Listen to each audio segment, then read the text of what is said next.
Let's check in on other discussions in diplomatic circles. We'll be right back.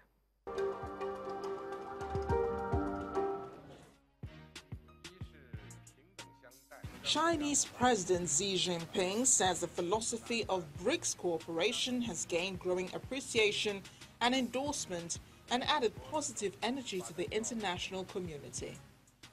Addressing the opening of the BRICS Business Forum in China's Xiamen City, President Xi said that BRICS has laid the foundation for cooperation and given initial shape to the general framework. Reviewing the progress of BRICS, a group comprising Brazil, Russia, India, China, and South Africa, President Xi pointed out that three most important practices should be carried forward. He said in terms of BRICS cooperation, decisions are made through consultation among members and not one country alone. He encouraged them to treat each other as equals and seek common ground while shelving differences. Nuclear Test Ban Watchdog Comprehensive Test Ban Treaty Organization says it has detected an unusual seismic event in North Korea that is much larger than previous nuclear tests.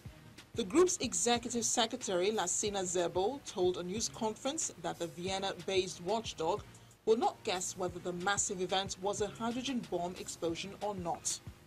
He did say that the magnitude of the event may be an indication of the possibility of North Korea developing its nuclear weapons program. We try not to speculate whether it's a hydrogen bomb or not. For us, a nuclear test explosion shouldn't happen at all, whether it's hydrogen or not.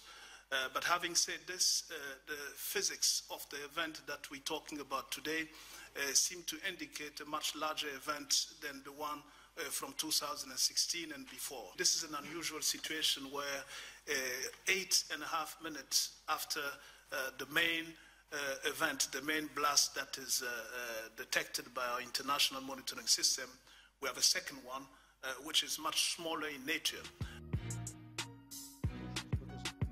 Britain's chief Brexit negotiator David Davis says the European Union has made itself look silly by criticising the British approach to the talks that Brussels said had made little progress.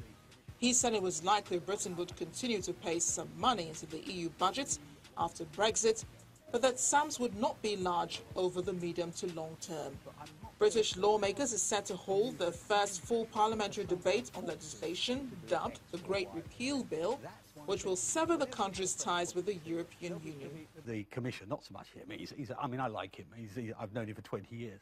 But the Commission puts itself in a silly position if it says there's nothing been done, when these really important things, we put people before process. What they're in danger of doing is putting process before people.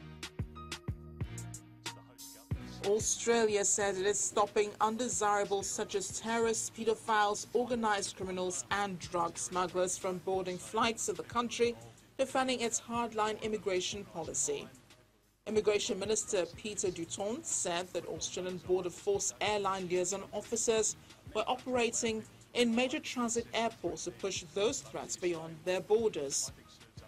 Under its policy on asylum seekers arriving by boat, Australia turns back unauthorized vessels at sea to their port of origin when it can, and sends those who cannot to controversial camps in the South Pacific for long-term detention.